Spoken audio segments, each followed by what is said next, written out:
On This Week in Sales, we're going to be taking a look at how Apple are using virtual avatar salespeople, why customer service are binning their apps, the insane, absolutely insane growth and revenue within the CRM space, and much, much more. My name is Will Barron, and one half of This Week in Sales, the other half, the sales legend that is Victor Antonio, joins me by the power of the internet. Victor, how is it going, sir?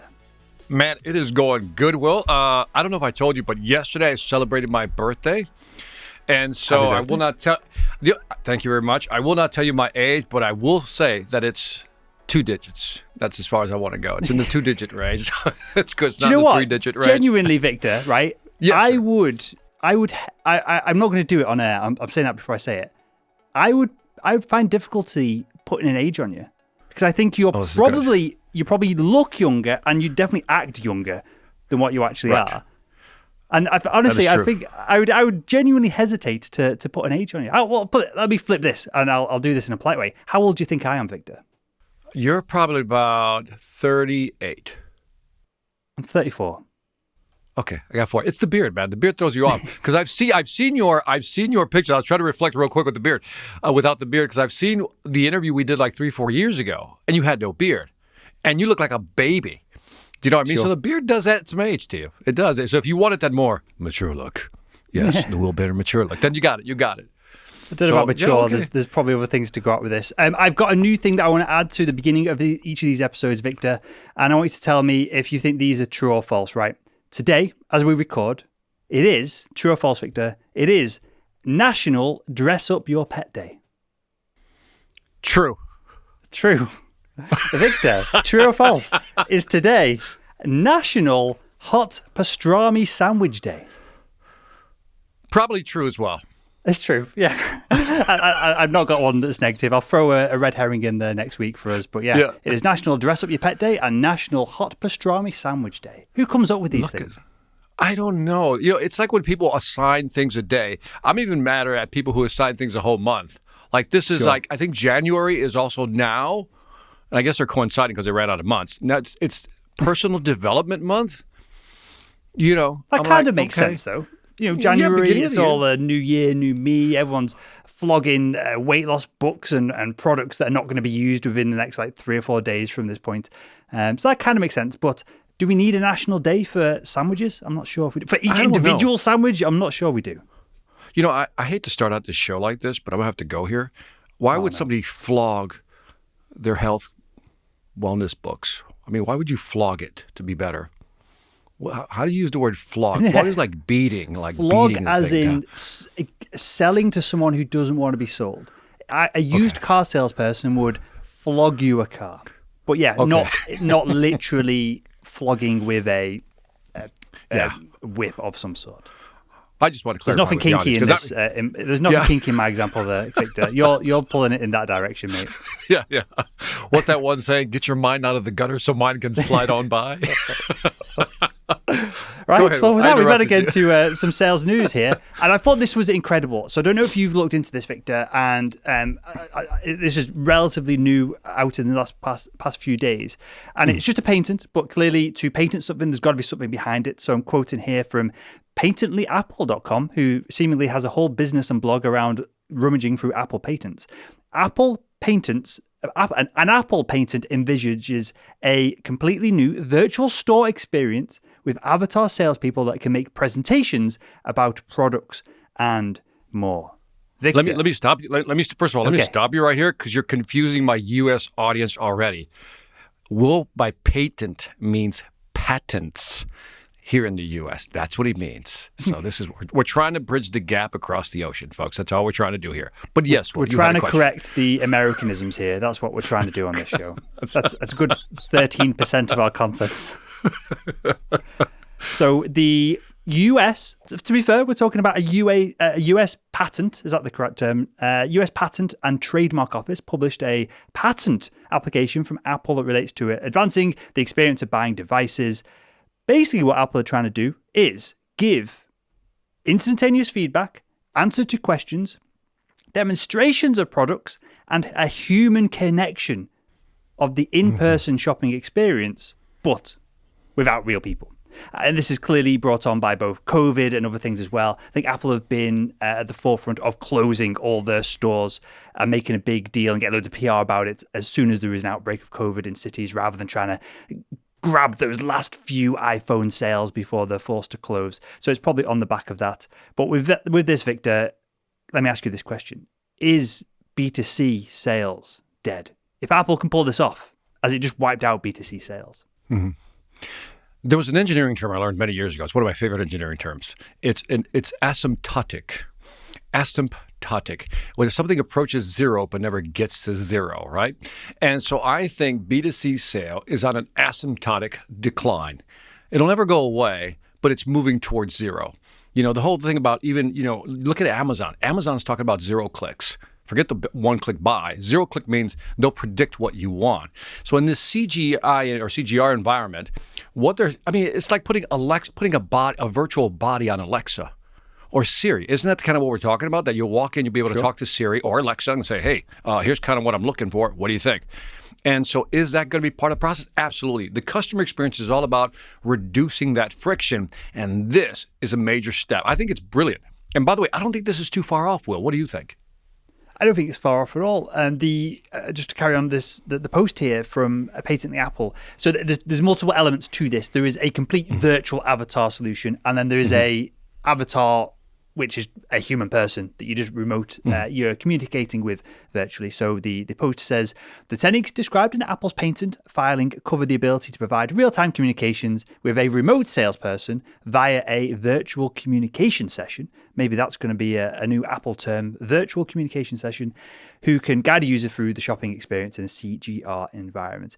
Now, the issue I've got with this is the Apple Store is pretty sterile as it is. Right. I don't know about, I assume it's ubiquitous the way that the store is presented worldwide. I think that's part of the shtick with the Apple stores, right?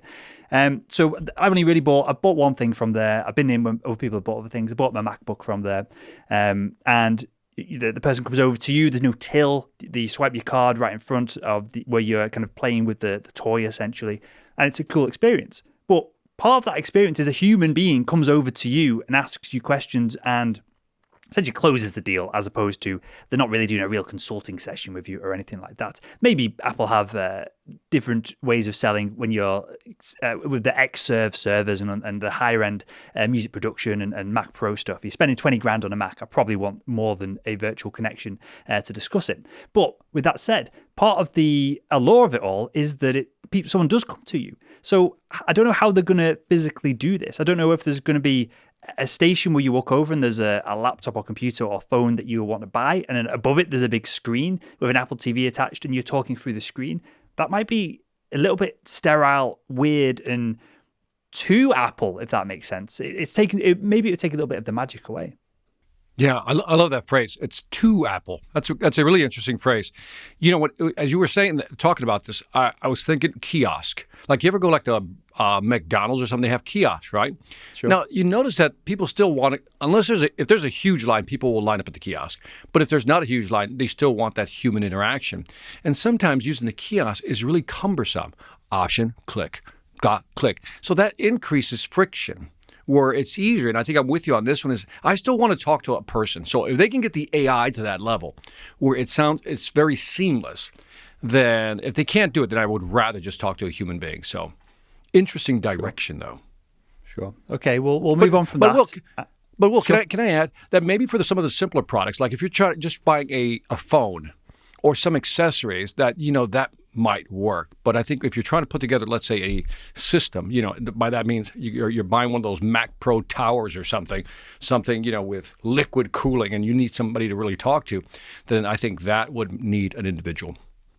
But it's interesting, and there'll be data on this for sure. Someone who's buying an iPhone is probably less informed about the product than someone who is buying a Mac Pro. Someone who's buying a Mac Pro has probably done a ton of research. Maybe they work in the audio production industry. They've used Macs all their lives. Versus your grandma might be buying an iPhone and might really need to sit down with one of the, what they call them, Apple geniuses and have a chat with them. So I don't know whether price is a good indicator on how high a touch you need to be with some of these things. Of course, if you are spending 20 grand on a Mac Pro, there's revenue and budget to get someone in front of you, clearly, versus $1,000 iPhone. There might be less revenue and budget to do it. But Apple, a lot of what they're doing is based on this Apple magic, and I think it's going to be interesting to see if they can pull it off. If they can pull it off, they've won the game. Everyone will copy them, and they'll have obliterated the market for B2C. But if they can't quite pull it off, I'm open to see kind of how it plans out. I go back to your phrase. It may be too Apple and maybe overshoot the mark a little bit. So yeah, love that. Great point. Cool. Okay, next up, I wanted to ask you this question. I don't know if you have, I don't know how much you've studied this and the numbers in the doc here this week, Victor, but it's talking about this article from customerthink.com is heavily suggesting that sales tech is the new marketing tech. Just before we get into the numbers, is that something that you can agree with? Yes, 100%. How's that? For certainty. Yeah. I don't know. I would say I agree. You could almost say that martech is the new sales tech. Yeah. You know what I mean? Because I see marketing now as the bigger player. Given customer journeys, things we've talked about in the play, it's a bigger player than sales. By the time they reach you, you just got to kind of, I don't want to say close the deal, but you just got to close the deal. They've already been conditioned. Sure.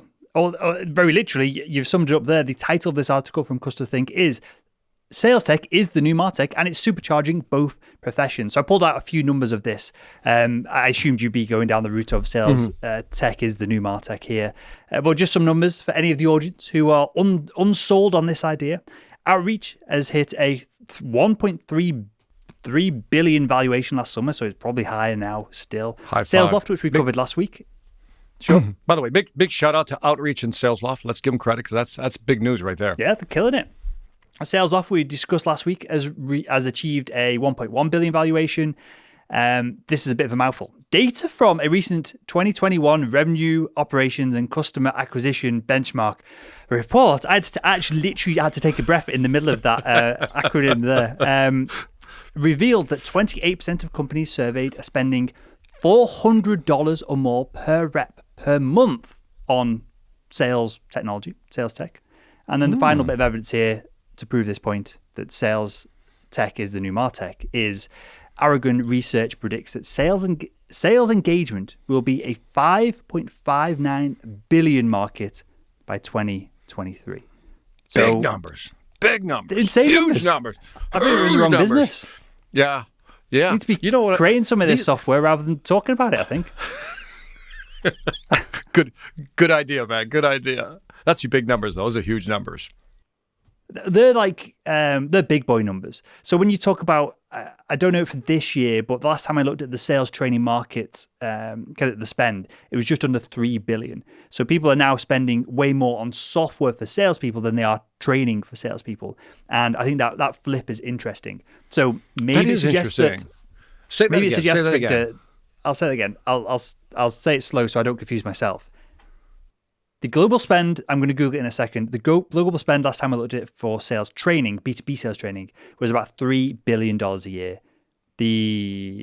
Was it predicted to be 5.5 billion market cap for sales engagement tools by 2023. So sales engagement tools, sales software, sales tech has overshot sales training as to what companies, organizations, the enterprise are spending on it. Is that surprising to you? You called me out on that then. Is that a surprising number? No. No, that wasn't a call out. That was emphasize that again, because that's a huge data point, right? That's a huge shift.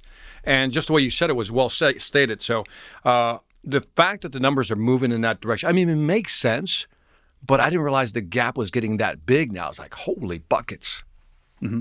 That's big. It's fascinating to me, Victor, in that maybe we think, and maybe we can, solve some of the sales training issues with sales software, in which case it's worth that automation, it's worth that spend. Because that $400 a month, the average spend on sales engagement tools per rep, that was a surprise to me, because that's a shit ton of money if you've got a massive enterprise sales team. There's a lady, I don't know, her name is Nancy Nardin. And she's like Miss Technology and Sales. You've probably interviewed her. If you haven't, I'd be shocked. Nancy Nardin, and she's always looking at the different type of, you ever see those big charts where they have all the different apps in the marketing space or the sales space? And so she prints one of those up. And about a year or two ago, she had the number at about $230 US per month. And I thought that was low. So this number is actually making sense to me. 400, okay, I'm starting to believe it now. Because if the average salesperson has between 5 to 7 different apps in their stack, this number clearly starts to make sense. See, you've got more experience in this with your background in management, leadership, and all that kind of stuff. But that number was a shock for me. Just to shout out Nancy, who I haven't interviewed, but I would interview her. You can find her over at smartsellingtools.com. That number was a surprise for me, Victor, because I don't think we're there yet, but at a certain point, if we reached $1,000 per rep per month, $2,000 per rep per month, I'd rather not use any of the sales tools, have that extra cash thrown at me and just work harder and longer hours. At some point, there's going to be a crossover point. If it's $5,000 a month we're spending on sales tools, give me the $5,000 and I'll sort it out myself. I don't need someone to look and find email addresses for me and contact information. I'll just work a bit harder during the day. No, I think you're overshooting on that one. I mean, some of these tools are great. Brandon Bornanson, right, from Seamless.ai. So I interviewed him as well. And, just the company he's building around scrubbing data to find the right lead, contact information is a challenge in and of itself. So I see his product as also something very needed to help salespersons, to reduce the amount of time they have to search online to get the right contact information. So I think if you were in sales right now, you'd take that statement back. You would want the tools, man. You would want the tools to make your life easier. That's almost like saying, I don't want the vacuum cleaner. I'll just pick up the lint with my hands. You don't want to do that, man. What say you? All I'm saying, Victor, is at a certain point, the value of them, at a certain point, and you can clearly calculate the value, right, of we started using the tool, before we use the tool. At a certain point, there's going to be a threshold, and whether it might be $10,000 a month for value that they add to salespeople. I have no idea. I'm sure you can calculate it, or someone has calculated it, because that'll be part of sales ops and someone's job to calculate it, right? Yeah. I think there will be a point. You're right, though. I mean, there's the point of diminishing returns, right, where it just doesn't make any sense to invest more money. And so I think, you're going to see, if we haven't seen already, the rise of the, like sales operations, which I think is going to be a blend of sales, IT, and whoever else, right, on the tech side. So I think all this is going to play into this realm. But 400 right now, I think, is still reasonable. And I think you'll see it being pushed up to like the 700-800 in the next couple of years. Sure. Is there any tools, Victor, again, kind of leaning on your leadership and management experience here, is there any tools here that don't really exist for salespeople that you would like to see created, even if it's somewhat difficult to create them now? Is there any gaps you see in the marketplace that you would love to see filled? Ooh, tough question. I would love a product, and I know they're out there already trying to build it, they're just not that good, is to really populate presentations with, I'll tell you what I want to talk about. It'll go into its content management system and pull out, or at least if not format it for me, pull out what I need, and then begin to try to assemble it for me in the sequence I gave you. Wouldn't that be great if I can outline a presentation flow from beginning to close, and then it would go into the content management system and pull all the relevant information and lay out a presentation. Like, how you put everything on a slide table and you can see all your slides on PowerPoint or Keynote? Imagine it coming back with something like that. Ooh. There's a product, if you're listening out there, there's a great product. Because I would outline my presentation first. I think that to me would be a great one. We spend too much time formatting presentations. Imagine you'd have the font standardized, size, colors, and all that stuff. Everything's already, branded. So I think it would save a lot of time. What do you think of that idea? That doesn't seem like that big of a thing to put together. There must be, there's plenty of companies that design presentations. They all have, whether they're a consulting firm or what, they have their own frameworks for creating them.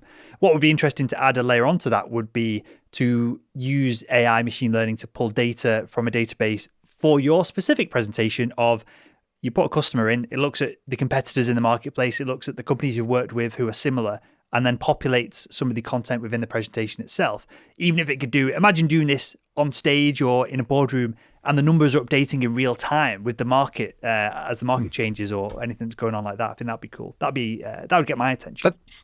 That'd be brilliant, actually. I kind of like, as you're saying, I can visualize it. The whole pulling the information, the latest. I mean, think about how much time we spent going back to update or having to correct slides that are outdated. Will, you just gave somebody a multi-million-dollar idea. Yes, right. I wish I love brainstorming this kind of stuff, Victor, and it's something that I've been asked to advise startups in the past, and it's just there's no money in it for the kind Same of here. Same here. and it's but I enjoy doing it. I really enjoy. Maybe it's something we do a section at the end of this show where we both every week we pitch each other a new product or service. In kind of half in jest. I think that'd be interesting. But with that, Victor, tell us about. This is good. Tell us about. So anyway, Salesforce. this is a good idea. All right, Salesforce unveils. Now we've never talked about. One of the things I'm harping on lately is retention. Retention. If we can't grow the market, let's at least retain what we got or upsell them and cross-sell them. So, Salesforce, not that I like to talk about Salesforce all the time. They just seem to come up with something that's a little different. Last week, we talked about Allbound, building a platform for channels and distributors. So this is kind of new, and I thought I'd highlight this. So Salesforce unveils loyalty management platform. Can we call that an LMP? Just like the acronym, put acronyms on everything. An LMP for businesses as online sales boom. Salesforce is rolling out a new product to let B2C and B2B companies easily add loyalty programs at a time when the company says online holiday retail sales grew. Listen to this, Will, 50% to top $1 trillion. Man, that credit card swiper was going nuts. Mm-hmm. Quote, organizations with high level of customer loyalty outperform their competition. No surprise there. So it's critical that they provide their customers with valuable and memorable experience to build trust, says David Schmeier, CEO of Salesforce Industries, in unveiling the company's new loyalty management product, right? The new system will enable businesses to build loyalty programs on the Salesforce Customer 360 platform. What are your thoughts on that and loyalty in general? What do you think of that? I think if you can get it right, it is killer. But I'm not loyal to anyone for anything. And so... Wow. By the way, if your partner heard this right now, and this could really be taken out of context. Oh, okay. My bad. Go ahead, Will. Trying to get me in trouble. Right. Yes. So I'll give you a few examples. So we're collecting this puppy on Monday, and so the cheapest website to get dog food from does it via a monthly subscription. Now, I paid extra to not have a monthly subscription and just to get one bag of it because I don't want to commit to the monthly subscription. So clearly they've not kind of roped me in there. I know on Amazon, this happens in the UK, I think it helps elsewhere as well. They'll give you a small discount if you get your shampoo. This is probably not a concern for yourself, Victor, unfortunately, but if you get your shampoo on a monthly subscription or things like that you do consume and use regularly. And I just refuse to do any of this. If I can pay in pet insurance, I decided just to pay in one lump sum rather than paying on a monthly subscription that just never ends. Because I want to get one bill a year and then I can make decisions. So if you can suck me into a loyalty scheme, I'll probably be on it forever. But the initial inertia to get me on there, I've not found any loyalty schemes that I found to be effective for me just yet. How about yourself? Well, I don't want to forget this question. It's a good question because we're talking about something that's a little off topic, but it's. I'm glad you're bringing it up in your way, talking about Walter. Walter, right? Yep. Okay, just want to make sure you didn't change the name. Yeah. So, two questions here. One is, are we getting tired of subscriptions? Are we just getting subscription fatigue? I don't like them. I want to pay for something and I want to own it. So there's multiple layers to this, and my opinion clearly isn't representative of the marketplace because subscriptions happen more and more. I don't want to rent a phone by paying a subscription each month. I want to buy a phone and then pay a smaller amount each month. I know that it's just gone through the court system in America. Is it Comcast? Some brand were renting you a modem, even though essentially you own it, and then charging you monthly. And so that was all kiboshed because they were trying to double dip with different fees and things as well. Even with software, like we use the Adobe Premiere Suite or the Adobe Creative Suite at sales.org to create content. You might do the same, Victor. I'd rather pay 700 quid for a one-off perpetual license than pay, even if it was 700 quid over the course of 3 or 4 years on a monthly subscription. Clearly, it's not 700 quid. It ends up being tens of thousands over the course of a lifetime. That's why they want you on that monthly subscription. But I don't like them. I find it more difficult. It's not easier to budget for me, business-wise, with subscriptions. I find it more difficult. And yeah, I I'd rather just pay one-off for things. But I might clearly... Go on. No, go ahead. I interrupt you, sorry. I was going to say, clearly, the market is moving this way, so customers are at least accepting of it, if not, they actually want this to exist. I don't know if we're accepting of it. Do you know what I mean? Because even sometimes I'm going, can I just pay for this thing and just do a one-off, as you say, a perpetual license? And I'm wondering if, there's going to be a product down the road, because the market always does these things. Will there be a product down the road that will allow you to manage all your subscriptions, and then you'll be able to tick a little box and it'll cancel it for you because you'll forget? Do you know what I mean? I think that would be a good idea. Another great idea on This Week in Sales. By the way, go to our website, This Week in Sales, if you want to leave some feedback, comments, or you just want to talk to us in general and just say hi. But anyway, so I think here's that's another product. Here's another startup, Victor. A company that goes to Adobe and says, we will buy $50 million worth of your monthly licenses, but we want to be able to sell them as one-off perpetual licenses. So as long as the customer is still using the product, we will pay the subscription on our side, but we sell it as a one-off, knowing full well that a lot of people will buy the one-off and then a new version of it will come out, and so they'll buy the new version in 3 or 4 years, and so they can reset the subscription there. I would pay a little bit extra not to be messing around with subscriptions on not everything, but on a few products for sure. I think that's a startup idea right there. I agree with you. Okay, where were we at, Will? Salesforce, more Salesforce. An article here from Fool.com, which is the Motley Fool. Where will Salesforce be in 5 years? So, Victor, I can see you looking down. Don't look at anything else if you haven't already studied these numbers. What percentage of the market do you think is owned by Salesforce in the CRM space right now? I saw the number already. I picked up the number. So don't share the number. Let's ask the audience. Let's let the audience just ponder on this for a second. Mm-hmm. What percentage of the marketplace is controlled by Salesforce right now? Now, the number is 19.8%. I thought it was going to be way higher than that. That was actually a surprise for me. I thought so also. I'm with you on that one. I was surprised. And don't get me wrong, 19.8% of a massive pie is still billions and billions of dollars, so they're still killing it. But I thought that was going to be much more. Next up, it says Salesforce's 4 closest rivals. So again, there were some names in this that I didn't think were as big a players as what they are. SAP, Oracle, Microsoft, and Adobe held a combined share of 17.8% in the first half of 2020. So clearly, the article here is basically saying Salesforce is running away with the marketplace, and other brands are going to be finding it very difficult to catch up with them. But yeah, I didn't realize that. I've never seen. I shouldn't say this because I think this may be including. Just say it. No, it's not controversial. I think SAP, Oracle, Microsoft have quite a public and open-facing CRM platform that they're pushing, which we've covered on the show before. Adobe, I didn't know they had anything to do with CRM. I feel like maybe Adobe? Salesforce is just doing so well, or one of the reasons they do so well is because they're just so upfront and public. Their PR is incredible. They create incredible content. They're just so out there in the marketplace, whereas perhaps some of these other brands are only dealing at the kind of enterprise B2B level and don't create content for salespeople and don't get that mind share from them. What I find is, Salesforce obviously was first in the market, right? With the software, no software to install. Two things surprised me. One was the Adobe. I'm like, you have a CRM? Exactly. What? Yeah. I'm going to Google it right now. I didn't know that. Okay, fire that marketing person. You're fired. Either they have a bad marketing person or the poor marketing person doesn't have a big enough budget to market with. So in that case, fire the CEO. I'm just guiding people here a little bit, because if you have that and not really a lot of people know about it, shame on you. How about this one? You got Microsoft in there. Microsoft, correct me if I'm wrong, Will, but didn't they buy LinkedIn? Correct. How are they not killing this market? How are they not just...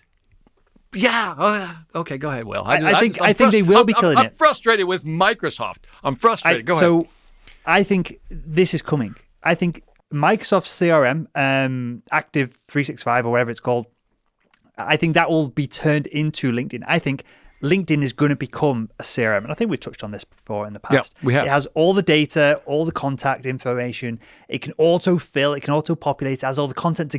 Imagine a CRM that salespeople actually want to log into because there's really cool content on there as well. Well, that's what I Imagine mean. that. I mean, you own it, log into it, but like, why not give them, like, I don't know. Let's throw this out for Microsoft. Yo, Bill Gates. Yo, Bill, you have enough money. Here's what I want you to do. 1 second. 1 second, Victor. You just said, "Hey, Bill," and then clarified that you're talking about Bill Gates at Microsoft, as if there's any other Bill that you're going to be talking to. Just wanted to be clear, man. You had to call me out on that. Thank you. I appreciate that. Keeping me honest. Okay, Bill, you have enough money. You've been hanging out with Warren. Don't need to say the last name, right? You got enough money. So why don't you take your LinkedIn platform, imbue it with your CRM, and make that a CRM, and then everybody who has Salesforce is going to be totally dissatisfied. You know what I mean? Once they start using it. It's got to be coming. It's got to be. I'm like, so what's also interesting about these numbers you found is that adds up to about almost roughly 40% of the market, right? The CRM market. So there's a lot of small competitors out there making a lot of noise. So there's going to be a lot of attrition again. And maybe one or two standouts. I thought Zoho would be here. I thought Zoho was bigger, Pipedrive, companies like that. Where are they at? Well, I know, I'm just going to double check it now. But for example, HubSpot, they did in 2019 $674 million in revenue. So even companies that aren't getting named are still both incredible and massive companies. Good numbers. So maybe kind of the point we're both making here of brand recognition has value. And these organizations that maybe they are dealing, or clearly they are dealing because they're getting tons of, they've got market share and they're driving that revenue. They're dealing at that high level enterprise. Perhaps they're only dealing with executives and they're not focused on getting in front of the end user, the salespeople. But that's where LinkedIn, tied with Microsoft, could just come in and just wipe the floor. So I did an interview. We'll sidetrack here for a second, Victor, but I think this is interesting. I'd like to get your thoughts. I did an interview, a couple of interviews this week actually on LinkedIn and how to improve our profiles and how to create content and things like that, because clearly it's becoming more and more important for B2B salespeople to have a presence on there. Where do you feel LinkedIn or in messages factor into all of this? Because all the experts I spoke to this week said, well, an in-message 9 times out of 10 is going to be salesy, spammy message. And so the data that they had showed that people don't tend to pay attention to them or pay less attention. But the salespeople, the organizations that are paying for Sales Navigator, they're paying for LinkedIn messages. Do you think we could be in a scenario where, and this is why it might take some time for LinkedIn to become this overarching CRM, if they get that established in the marketplaces, the only way you can really contact some of these executives is via LinkedIn, because you just can't get through on the phone, you can't get through on email.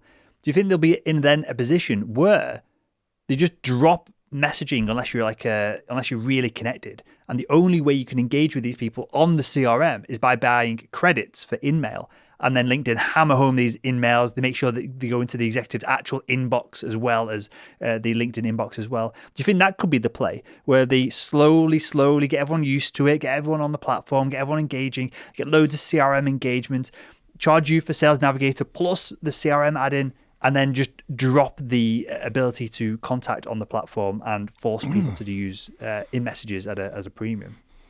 I don't know. I mean, it seems a little draconian. But, it could happen, right? I mean, it could happen. I don't know, Will. That's an interesting scenario. It's like you went to a dark corner in your brain to think that one up. That's what I would be doing. If I were, if I'm beholden to the shareholders, that is a ecosystem that, and we're going to get onto Facebook and messaging and WhatsApp and that ecosystem in a second. But if you can own an ecosystem, which there's no, let me pose this in another direction. Name a competitor to LinkedIn. Can't. Doesn't exist. It's HubSpot. So you've got to rinse Can't it for everything you can yeah. until the competitor arrives, and then they force you to be honest. Then. Well, that's what I'm wondering. I mean, there's smarter people, thinking about this than we are. But I'm wondering why Microsoft isn't more aggressive and just going after Salesforce's lunch. Like even at Oracle, Larry, good friend of mine, why isn't he stepping up to the plate and buying some companies? Like all these smaller companies like HubSpot, not that they're small, but you know what I mean, relatively small. I would start buying some of these up. This isn't going away. Look at where the market's going. And so I'm with you. I mean, there's potential there. More to come, I guess, on these. More to come. Anyway, by the way, leave us your feedback. Have people leave us feedback. What do you think? What is happening? Do you agree with Will's take on LinkedIn and what should happen in the future? Go to thisweekinsales.com. Drop us something. We love to add comments to the show. Perfect. Just one note on Oracle. I read an article, it wasn't too long ago. The CEO and his two sons have actual fighter jets that they play with. Their toys are actual fighter jets that they fly and dogfight with. That is how rich they are. Loaded that dude is. How insane is that? They got actual fighting jets. You get up on a Sunday morning, you're like, you're right, lads, we're taking the jets out for a dogfight before we have a roast dinner. It's insane. Because he was funding all these big sailboats, right? These sales boat competitions. So now he's moving on to fighter jets. Larry, if you're listening, Will and I would be willing to go up on a jet with you, FYI. So let's do that. Anyway, can we talk Gartner and prediction? Gartner's always predicting something. I don't know. It's like the Wizard of Oz. I got some predictions for you. Here they come. Gartner predicts, and let me just kind of frame this one, Will. This is not directly associated with sales. But as we talk about, sales engagement, I think this has some tangential relevance. Gartner predicts 80% of customer service organizations will abandon native mobile apps in favor of messaging by 2025. So let me read some of this. Digital transformation for service organizations initially focused on websites for desktop users, but shifted to enterprise native mobile app experiences with the proliferation of smartphones and tablets. Now, I'll pause here because I saw a data point about, when we look at things, we consume content. Literally 80% of the content we're now consuming, and the number probably gets higher if you're talking to millennials and Gen Xers, is via a smartphone. So we're not even using our computers that much to consume content. However, despite significant investment promotion, most service organizations have failed to gain strong customer adoption of their service apps. As a result, service organizations will increasingly retire native mobile app experiences in favor of messaging. I quote, messaging channels such as SMS and third-party messaging apps like Facebook, Messenger, WeChat, and WhatsApp have been widely embraced in the global market, making them ideal for service organizations, said Phil Jenkins, Senior Director Analyst in the Gartner Customer Service and Support Practices. First of all, that guy needs a shorter title. And Will, do you agree with this? What do you think of this, that we're moving towards these, like abandoning our mobile apps, things that we have, for some of these public apps?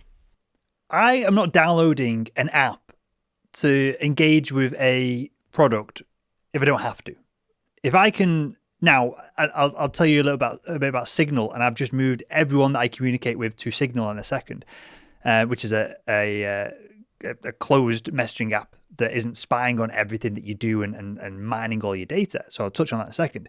But yeah, I would never download. I hate downloaded apps for the cameras that we use in the studio or the lighting and stuff. I'd rather just, if I can, go to a desktop, use it on a website.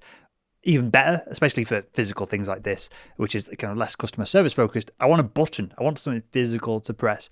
But the last place I want to go is downloading apps and sliding buttons and communicating on that front. Now, clearly pretty much everyone has either Facebook Messenger, WeChat, or WhatsApp installed, right? Clearly Facebook Messenger and WhatsApp, same company, the same now backend. I think Facebook have announced this week that they're going to start basically data mining WhatsApp, which they haven't done in the past. So everything they send over WhatsApp now is going into the Facebook algorithm, and whatever number Facebook assigns you, 001X2974, now has all your WhatsApp data linked to it as well. I think WeChat is what's used in the China and Asian markets. I think that's the equivalent, like the big company that doing all the same shenanigans there. I would rather someone connect with me on a Facebook message than me download an app. But with all that said, I'd rather someone text me than any of those things. I don't want, clearly your network carrier is going through all your text messages and probably mining them for advertising as well. But yeah, I trust my network carrier with my B2B information versus Facebook and all these other organizations. But let me flip this on its head slightly for yourself, Victor. As a business owner or sales leadership or a salesperson, do you trust all of your data going through a closed platform like Facebook that once you get used to using their platform, They could just stick on a charge for every message that you send from a enterprise organization as opposed to an individual. They could do that overnight and just ravage your budget in an instant. I mean, one is, first of all, I'm not concerned about that part. You can always just flip everybody over in your organization to use a certain app. In other words, Facebook starts charging, I'm like, screw you. I'm going to use something else. There's not a lot of sunk cost in there, to a point. Now, the flip side of that, the real issue is this goes against the actual grain of what's going on in the market. When we look at customer journey analytics, and that pulls content from all these different sources using AI to find some insight. If it's going through, let's say, WhatsApp, because I have WhatsApp, right? Especially for international calls. How do I get that information into my CRM? If I have Salesforce, I'm using Einstein. How do I get it in there to analyze those conversations? So that's a problem. I can't. It kind of goes against the trend, right? Which is, how do we create these reservoirs of content, in this case messaging, and then be able to pull from that data to provide us insight and guide us in our sales process? So this makes no sense to me from that standpoint. I'm incredibly disappointed in you, Victor. And it's not the first time, but go ahead. I'm terribly disappointed in you, mate. So this was before Christmas. It was a solo episode when I did it. Facebook have acquired a CRM company, a smallish company, but it was still $50 million or whatever it was. So I think, and I covered this on the show then. Clearly you didn't listen to it, so I'm devastated that you didn't keep up with the This Week in Sales that week, Victor. Okay. But with that at one side, I think Facebook is trying to build their own closed walled garden ecosystem with communication on Facebook. So we'll go through the buying journey. Advertising on Facebook, which is incredibly targeted. Facebook then have their own marketplace, which is becoming more and more sophisticated, and it's less kind of random people selling old pairs of shoes like eBay, and it's more and more becoming a platform where you can buy an Xbox or whatever from. It's becoming less local marketplace and more of a Amazon-like ecosystem. That's what I can see it slowly pushing towards that way. They've bought this CRM company. So it's not just applicable for mom and pops selling random things on the marketplace. If they get the CRM integrated into it, then they can clearly, a business can use it as a platform as opposed to just individuals. And if you've got all the messaging, you can do customer success, you can do follow-up on the back end of it as well. Facebook could become this, maybe it's more B2C than B2B right now, but they could become this full stack platform to market, sell, and then follow up. And so some of this would make sense from that perspective. Yeah, I guess your point is well taken. But what I was trying to highlight, whether it's Facebook or WhatsApp, if I can't get access to that content, all these conversations, I'm kind of shooting myself in the foot. Not surprising that Facebook would go in that direction, but I think it's going to be a self-limiting market for them. It is going to be B2C. The marketplace, I think, is quite exciting. I think the marketplace in Facebook is actually quite exciting. It's almost like going to a flea market, a bazaar, right? So I think there's that aspect of it that they're going to own. But I don't see them moving into the B2B space because it's just tainted with B2C stank, as they say, right? Most people would just rather move over to LinkedIn. But again, why would you use an external app if you can't get the content? Well, that's my bottom line. Why? Because you've got no choice. Because no one wants to install your shitty app, and so you've got to use the apps that people do want to install. Don't overcomplicate this. I'm not going to install an app for BMW to speak to their customer service. Right. They can text me, though. They can text me when my appointment is and my oil change or whatever it is. Gotcha. But but the thing is, even that text, I want to grab that text information as a company. I don't want to go through a third-party service. I'm with you. I don't want to use WhatsApp. And if I can't use my own app, then maybe I'll just use texting and I can capture that, or email. Anyway, I'm moving on. Let's move on. Well, okay. Next point here is from a Forbes article. As I close the tab like a fool, Forbes article. We'll link to all of these in the show notes of this episode as well. All the posts that we're talking about, and it's talking about what companies that grew in 2020 realized about sales training. Victor. Some of these will become the 6 things that companies realized about sales training that they should have probably realized 30 years ago when they first started implementing it. But we'll run through these now because I thought they were interesting. And the point of this is that perhaps sales training isn't just all about the numbers. There's other elements to it as well. So number 1, employee satisfaction. If you're well trained, I guess, and you go to your workplace and you're happy with what you're doing, if you can deal with rejection, you've had training on things like this, and maybe some of the motivation and mindset elements of selling, you're probably going to be more satisfied at work. You're going to be more motivated. Better employee retention. And there's data here within this article from Serious Decisions via Forrester that shows each time a B2B sales rep turns over, the opportunity cost in total loss of sales productivity is $200,000. That would pay for a whole bunch of sales training right there, wouldn't it, if we could keep these employees retained a little bit longer. Number 4, sales results. Clearly an obvious one. Number 5, company culture. Number 6, the agility of the enterprise, which was clearly tested in 2020, right? Yes, it was.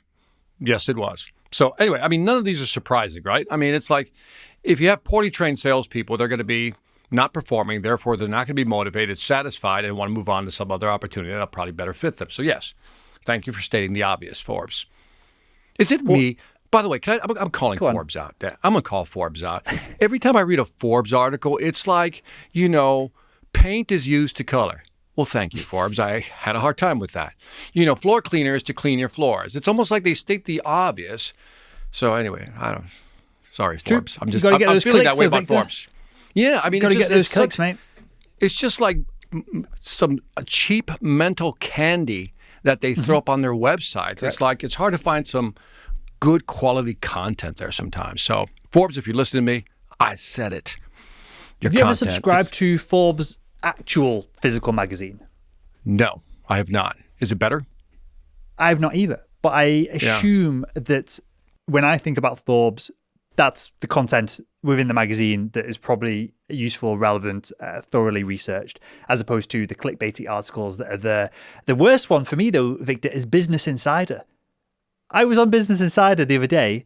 It was researching today's show, and there was an article, I can't remember what it was now, and you'll have seen this, where you scroll to the bottom of it and the next one automatically drops in, so that even if you haven't read the bottom one, they're still getting paid for the advertising clicks on the next page. And it was a product. It was a I think this might be a sore subject to bring up again, but it was a hair dye product. It was nothing to do with the article that I was reading. There was no machine learning AI algorithm going on there. It was clearly like they're trying to flog some kind of hair dye product to people via Business Insider. And so the next article was that, which just immediately made me click off it and now slam them on this show. They could have had a more relevant article. I probably would have got more attention, more reading time, but instead they wanted to throw some more nonsense down my throat. It's like, when I look at Forbes, Business Insider, I'll even throw Entrepreneur Magazine in that. Some of the stuff is just so obvious. You're like, this doesn't want to make me subscribe. You just irritate me at this point. And what they do is they get all these writers, right, who, I don't know, wrote a book, who, people you never heard of, and they write this article, and they frame it like it's brilliant. 5 ways to fill in the blank, and you're like, and then you read it, you're like, this is really ABC, and you feel insulted. Anyway, sorry about the rant. Victor, the thing is, though, we clicked the article, didn't we? We did. We Who's fell to blame? for it. They're just fulfilling a market need. It's the search engine's fault. The search engine's fault. They should have an AI application that says cheesy, 3 levels. Cheesy, don't read. Yeah. Might be interesting. You should be paying for this because it's that good. I want those 3 levels. Maybe have 3 colors. Sure. Well, I know one thing that this, just to digress slightly here, but this might be interesting for the audience. Something that search engines do is they monitor dwell time when you click off the search engine and when you come back. So this is again the weirdness of Google monitoring everything you're doing. If you search for how to make a cold call on Google and you click on a Forbes article and immediately come back, then Google rates that article as poor and it will drop it throughout the search engine rankings. Now, if you click it, then click on it, because Google's tracking continuous clicks. Once you've gone via Google, they're continuously tracking you along that thread then. If you end up on 4 different websites, watch a video, and then spend 35 minutes, and you tune into a podcast and spend another hour, that search engine result will go higher up the rankings. So they're trying to do what you're describing there, Victor, but just the clout of Hub. Well, 2 things. Let's talk about Google. 2 things for Google to help them out, because apparently they need help here. 1, if that's exactly how the algorithm works, maybe you should color code your search listings. What if they came up yellow, red, green? because they knew your personality. Says this red one here, you probably don't want to read that one. The other one, maybe, or the green one's definitely for your level. Or maybe create something called Google Pro. Yeah, I just made that up. Google Pro. And that is, that's where you pay an extra subscription and they filter out all the cheesy garbage out there for you. And I don't know how you would define. Victor, Google Pro. Your search engine results are different to my search engine results. They are already doing this. So you click a bunch of Forbes articles, they'll show you more Forbes articles. So you're basically saying to me, Victor, if you're getting dumb I never results, get Forbes on my search engine results because I'm not an idiot. Maybe because your searches are dumb. I only get the most sophisticated content in my Google feed. I'm losing how many times you've dissed me on this show today, so I've lost count. I think it has to be slightly lopsided on this one. Well, Victor, let's move on, mate. Tell us, we're talking about Google's conversion rates. Tell us about conversion rates for SaaS startups. So this the thing is, it just ties, it's a perfect segue into cheesy content, right? Because this one is, I saw this title and I was like, man, I think I just proved your point. Maybe it's just me. I'm just like, I fall for the bait. Look at Will's like nodding his head. If you can't see him on video, he's nodding his head. It's like, yeah, I'm trying to tell you, Victor, it's your fault. This one, the title was 8 Psychological Tricks to Increase Conversion Rates for SaaS Startups. Now, the part that caught me was for SaaS startups. Why would that be different? In my brain, that's how it works. And so here's some of what they went through. All right, 8 psychological tricks. Get rid of distractions to reduce the trouble of making up your mind. Duh, right? Use easy types. Now, this one I found interesting. When you're entering information, when you want information, Marketo, for instance, says it increased their conversion rate by 30% from going from 9 fields to input to only 5 fields. Now, I thought that was interesting, actually. And then ImageScape increases conversion rate by 120% by going from 11 fields to 4 fields. So I thought that was interesting. That was kind of worth the click, if you know what I mean. But the rest, like supply fewer decisions, limit, concentrate on pricing, a psychology of pricing, use decoy pricing, 3 options, and then just push one higher, anchor pricing, use higher wording on your promotions. I saw that one, I just kind of negated it. And then this last one, improve portions somewhat, then cut back the value. I don't know if you read that, but in the event, here's an example they gave. In the event you supply 50% more extra, a product says you get 50% more, or versus, hey, it's 33% of the cost. The supply, they said, the supply is the same. The majority of people actually based on this says your prospects will really feel like they're getting a better deal by having 50% extra merchandise. Now, I thought that was interesting, right? If you say 50% more versus 33% lower cost, that will work.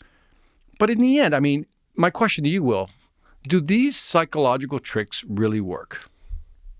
Yes, but this is a terrible article and isn't doing this scientifically.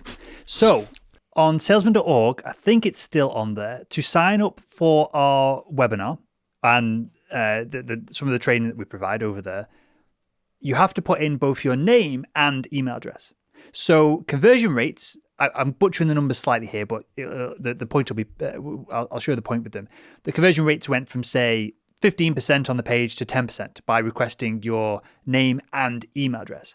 But open rates on every email that follows as we give you free training and content, and then at some point kind of sell you on the training product, doubled, literally went from 10 to 20+% by having, I think we touched on this last week, having your name in the subject line. And clearly you can't get the person's name without asking for it up front. Or there are ways to do it, but you're getting more complicated than what I'm willing to put into it at that point to do our marketing.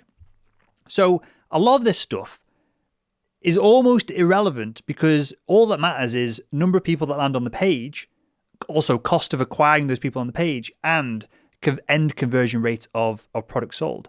So that's why some of these numbers can be useful, but can also be meaningless. You've got to look at, and this is more, I guess, interesting for marketers as opposed to salespeople specifically, but you've got to look at the whole life cycle of that customer journey before they get to an end conversion point to make any real judgments on this. And this is why it's a skill and a real science, and it's very difficult to do.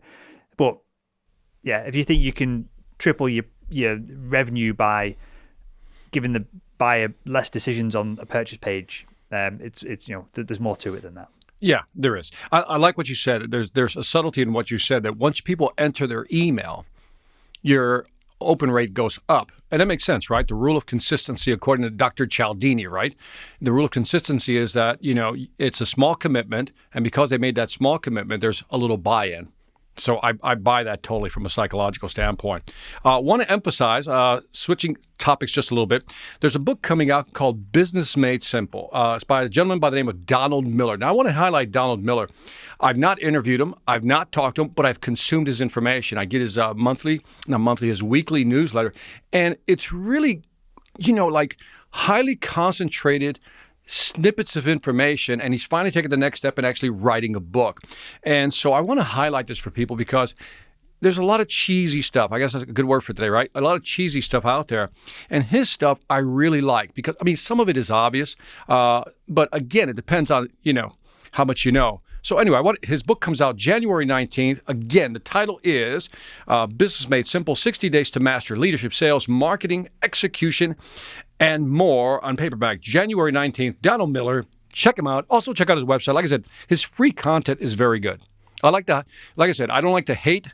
When I see good content, I'm like, that's good content. So I want to high five that guy. Perfect. I interviewed Suja Patel, who is the co-founder over at Mailshake the other day, and we've got a big email list at salesman.org, and I just don't email it ever. It's a total, it cost a ton of money to put together, and I've just totally failed the email list. And he was suggesting that we should do more like weekly breakdowns of all the content, or if we had more staff, we could potentially even do daily breakdowns because there's so much stuff being published. And so I can't remember there's a Morning Brew is a business newsletter, and the whole business is based on, are you familiar with it, Victor? I'm not.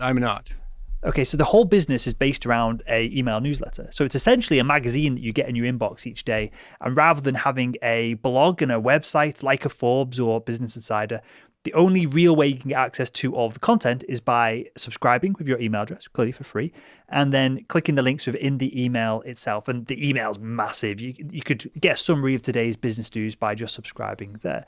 Now, that's interesting. I subscribed for a few days and I had to get rid of it because there's just too much stuff hitting my inbox every day, and I didn't have the mental energy or kind of just time to go through it. But it's a cool business model, and it's something that I wanted to explore a little bit further. So with that said, at Morning Brew, for everyone who's listening, at morningbrew.com. Are there any other newsletters other than is it Donald's there that you subscribe to, Victor? And is there any standout ones that do provide value to a B2B sales audience that the audience should subscribe to as well? The Gartner and the Forrester newsletters are pretty good. The updates. There's also a guy named, I forgot his name already. He does a lot of AI stuff. It's Bernard something. Wrote a lot of books on artificial intelligence. And he really looks at it from a business application standpoint. And I knew I was going to forget his name. Bernard Marr. Yeah, that's him. Thank you very much. That's a great newsletter if you want some updates on AI. He covers the gamut, the spectrum of everything. Not just it's the medical industry, it's this industry, the legal industry, and his content is pretty solid. I've read a couple of his books, solid books, excellent books, and he has a huge following. Cool. We'll link to all those in the show notes of this episode. And we'll wrap up with a couple more news stories here. So this is from HBR.org, Harvard Business Review, how companies are using VR to develop employees' soft skills. So there's a lot to go at in this article, so it's well worth reading it, and I'll just kind of paraphrase some of it as opposed to going in detail. But quoting from the article, recent studies have found that 59% of surveyed hiring managers and 89% of executives reported difficulty recruiting candidates with the required soft skills such as communication, teamwork, and leadership. Victor, is that something you've experienced when recruiting and hiring? Are those numbers accurate? Well, clearly they're somewhat accurate with the data behind them. What I'm asking though, is that trend upwards in that us young'uns don't have soft skills that perhaps have been more ubiquitous in the marketplace in prior years and generations? I don't know, but sometimes I wonder why I hang out with you, Will. And then you find a little nugget like this, and I go, God, I'm glad I know Will, because he found this nugget that I wouldn't have found. And I think what's really interesting about this data point, I'm really glad. Joking aside, I'm glad you found this one because I didn't think about it till I read your insert here. How being behind a computer screen or gaming too much, that you give up those soft skills. I guess I never really thought about it. I mean, it's obvious now that you pointed it out. You're like, hey, Victor, there it is. I'm going, oh, that makes sense.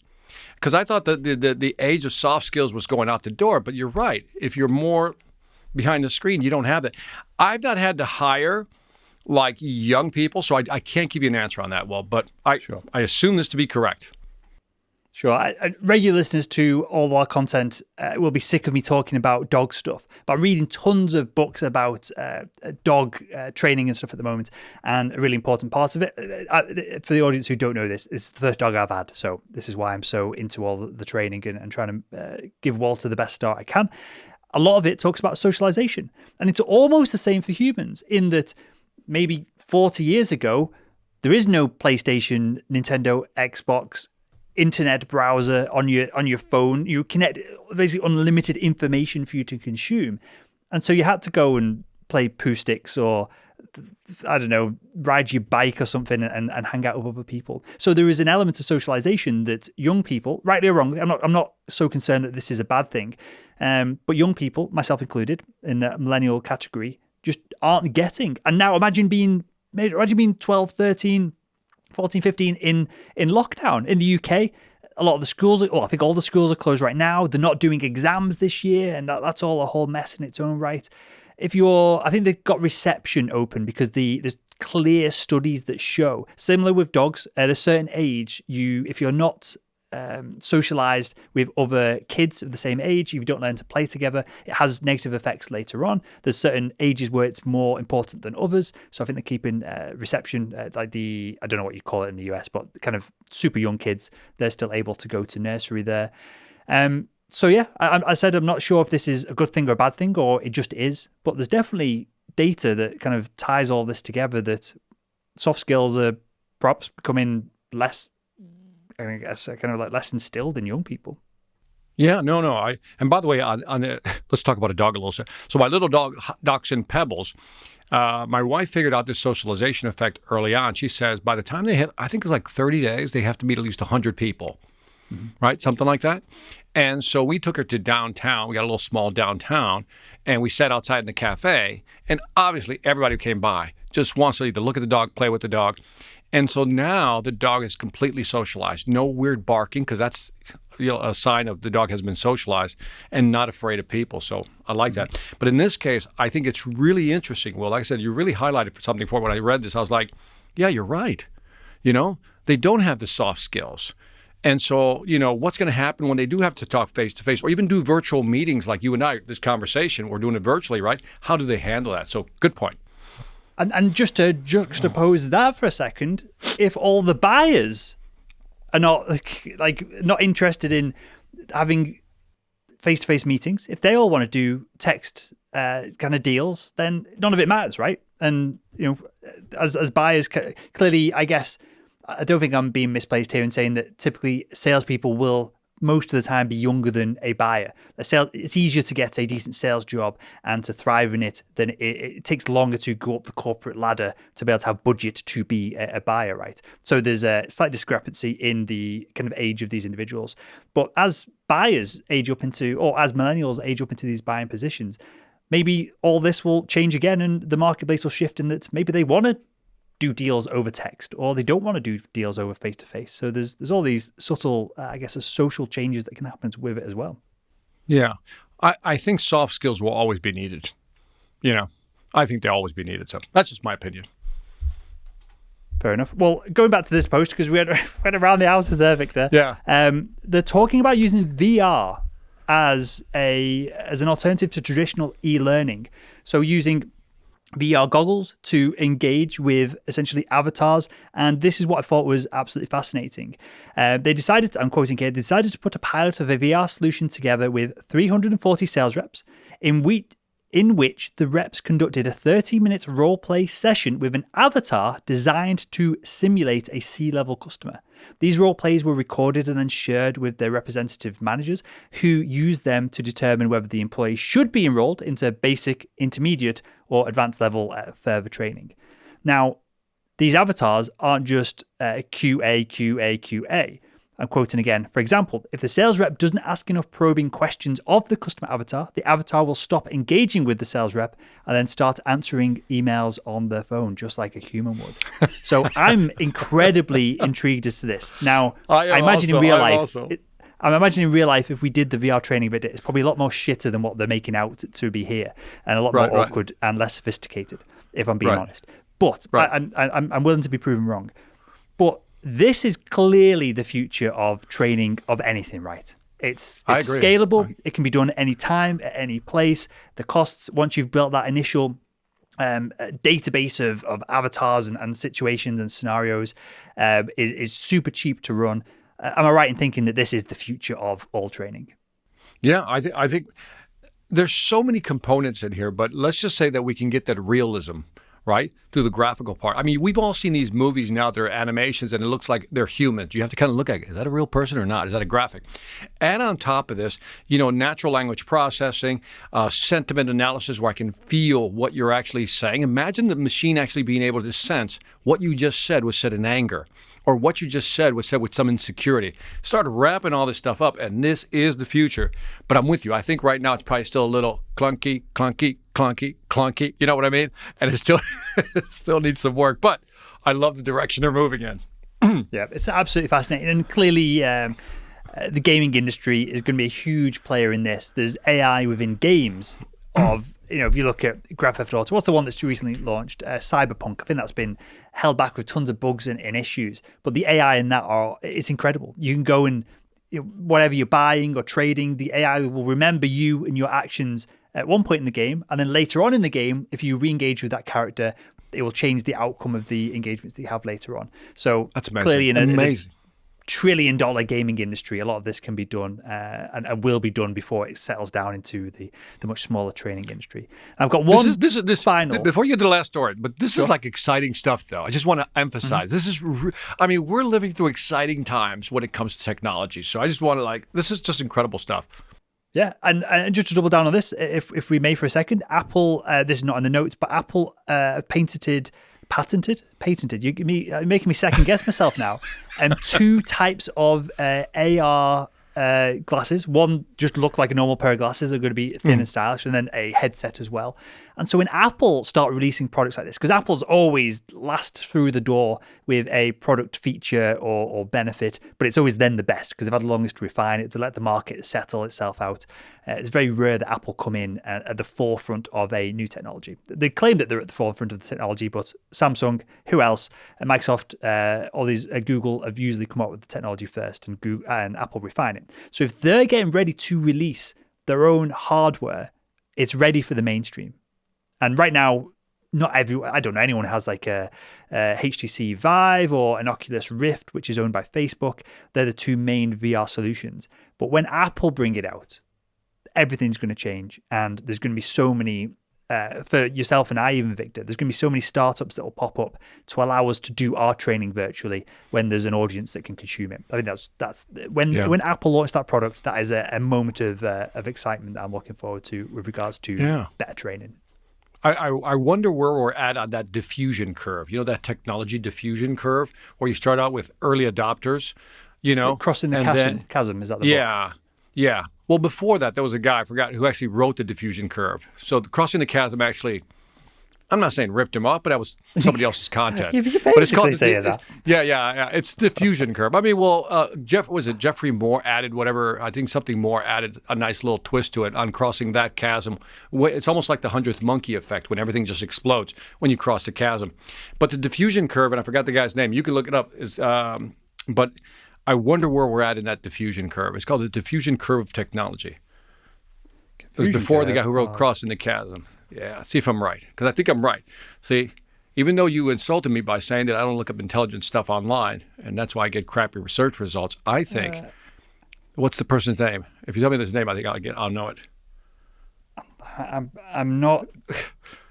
All right, let me look for it. The model spawned a range of adaptations. I can't come up with a name, Victor. I'm trying to prove you right. It could Beal and Bolin in 1957. No, that's not him. Here it is. What it was. It should be like Wikipedia. These people are listening to us right now. I'm on Wikipedia. I'm literally on the technology adoption life cycle page. Here it is. Everett Rogers, that's the guy's name. Diffusion of Innovation is a theory that seeks to explain how and why and at what new rates ideas and technology spread. Everett Rogers, a professor of communication studies, popularized the theory in his book, Diffusion of Innovation. The book was first published in 1962, well before Mr. Crossing the Chasm. And if you look at the graph, that's kind of the graph that Mr. Crossing the Chasm used. Now, he gave him credit in the book, so I was joking when he said he ripped him off. He's just built on that. He's standing on the shoulder of a giant there. But Everett Rogers is the original author of the diffusion curve. I guess this is a philosophical discussion for another time, Victor, of if the diffusion curve falls in the forest, but there's no one there to hear it, did it really fall? As in, I'd never heard of it before crossing the chasm, and so it's not part of my mind share. So did it really exist prior? Right now, we're having an existential crisis, at least you are. So I think let's move on from that so we can end this show. Hey, Will, tell us about this story you found, this last story to close the show out. And by the way, leave us some feedback again on thisweekinsales.com. Love to hear your takes. And by the way, is Will right when it comes to using the words, or is Victor right? That's one question I have. Two, if you're more on Will's side, I need you just type in I'm on Will's side. If you're on Victor's side in terms of opinions, put I'm on Victor's side. We just need to get some numbers rolling here on who's right most of the time. What do you think, Will? We'll start doing this, Victor, when, for the audience, I'm going to build a This Week in Sales website next week. So all the content lives on its own website, thisweekinsales.com. There'll be tons of extras in there. So I can include polls and stuff. So that'd be a cool thing to do at the end of the show, do a poll and get the audience to vote on who is right, Victor or Will, on each episode. But going from one element of craziness and existential crisis to another, this article from Clacton, it's a bullshit article when I'm struggling to pronounce the website.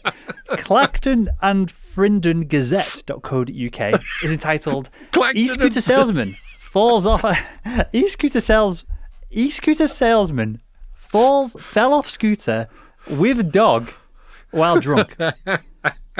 An e-scooter salesman has been banned from the road after falling off his scooter whilst drunk with his dog. What was his name here? He's 31. He owns a warehouse in Clacton. Didn't they publish this? Yeah, but we don't need to double down on him, I don't feel. He deserves to be doubled down on, but go ahead. This is your story, so I'll respect you. He doesn't need more hassle from us. It's because we are just taking the piss clear and having a laugh at his expense, so we don't need to name him. He's 31. He owns a warehouse in Clacton. He slurred his words when police found him with a cut lip in London's Hyde Park following a tip-off from a concerned passerby. Imagine going to the police and tipping them off that there's a crazy drunk person riding a e-scooter holding a dog. The animal, the dog itself, which was attached in a bag on the scooter, suffered a broken leg on Boxing Day. So there we go. So this is not how you sell, because this person sells e-scooters. This is not how you demo a product, is it, Victor? No, but the two things here. So the first one is you didn't read that one word because I don't know what the word means. It says the animal, which was in a bag attached to the scooter, suffered a broken leg following the prang. I didn't read it because I didn't understand it either. I'm gonna what's Google a prang? Oh, you don't know? Okay. I thought it was a UK phrase, across the pond phrase. Now, and then the other question I have, as you're searching for that, I hope you give me an honest answer here. You earlier accused me of getting, you crappy results because I look up crappy articles. How do you not get these results also when you find stuff like this? This is a pretty, low end of the spectrum type of article, Will.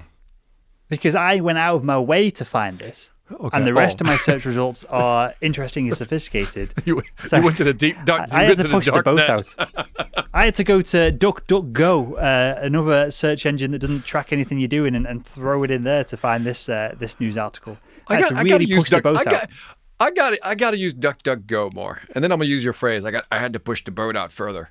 I had to push the boat out. So DuckDuckGo, it's seemingly a great product. It just doesn't, for me, get me the same results because it doesn't collect data. So how can it give me the results that effective results that Google do? But there's rumors circulating right now that Apple are looking at buying DuckDuckGo because Google pay Apple a crap ton of money every year that Google is the default browser in Safari when you turn on your iPhone for the first time.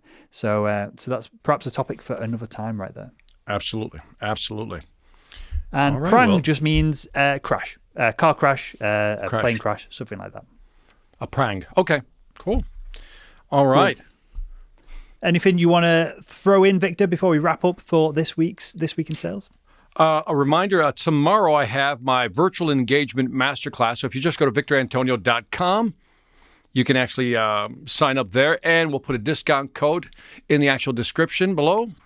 And other than that, as I was mentioning before we got on this call, just a lot of inquiries, a lot of dates with virtual, conferences that I'm doing for folks. So this is, the first quarter has always been a big year live, but apparently this is also now translating into a big first quarter virtually. And so I'm finding that. Go ahead. Sorry to interrupt you. Are there any trends that you're being asked to speak on this year that are perhaps different than previous years?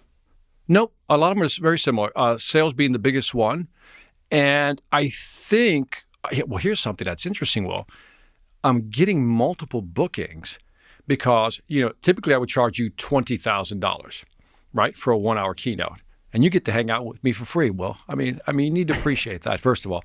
But now they're saying, hey, we're not spending that much money. Maybe we can do a series, since I'm pricing it out today at $5,000 per event, because I have to put all the content together, so forth and so on. Sure. So that's kind of been an interesting trend that I'm now getting booked in a series as opposed to just one event. So it means more work on my side for the same amount of money, but I don't have to travel, Will, and that is a big plus. And I won't ask you to say this, but I would not hesitantly, the opposite of hesitantly, I would aggressively say that a 4-series Victor Antonio series of sessions remotely is going to be, I'm sure the ones in person, one-offs are effective, but are going to be more effective than perhaps a one-person kind of session. I would make that assumption. 1, I agree with you. 2, I'm actually more satisfied because when you get to do the 4 series, you build on the last one. And you're not tired because we do one week and then the next month we do it. So you almost have a recharge time. And so you're more excited about doing it. And then you keep building on the content and it is a big win-win. And for you, what are some of the, what's on tap for this coming week?